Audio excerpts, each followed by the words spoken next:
আমি মোহাম্মদ কামরুল ইসলাম, আমার শালার নাম আলামিন। গত শুক্রবার 3 তারিখ আমার শালা ঘর থেকে রাগ করে বের হয়ে যায়, অভিমান করে আর আসে নাই।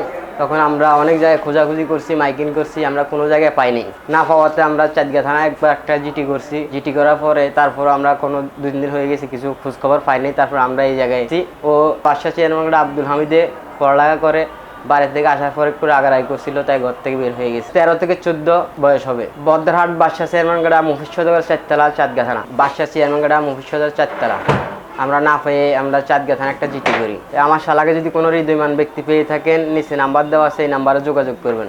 এই ধরনের কোনো নিউজ গরিবেল্লাই ওনারা আর কাছে আইলেই কিংবা আর কোনো প্রতিনিধি কোনো উপজেলায় কোনো জেলা কোনো প্রতিনিধিসকলের কাছে যাইয়েরও ওনারা থানার জিডি এবং আরানো খবর ছবি এবং তার কোনো নিকটাত্মীয় বক্তব্য ইয়েন ফাটাইয়ের আর কাছে ফাটাইবেন। খনিকে 1 পয়সা খনিকে আর এখন দিবেন। যদি খনিকে আর 1 কোটিও খনিকে চাই আর হইবেন আর অফিসত আইয়ের খনিকে যদি ওনার তো 1 কোটি লইয়ে এন্ডিলে কোনো আর অভিযোগ দন আর সঙ্গে সঙ্গে অ্যাকশন লইব এবং আর ইয়েন স্পষ্ট করে আর তাই ইয়েন ব্যাগুনের ওয়াজ ওনারা ব্যাগুন ভালো তাইবেন, সুস্থ তাইবেন, C+ টিভির সঙ্গে তাইবেন।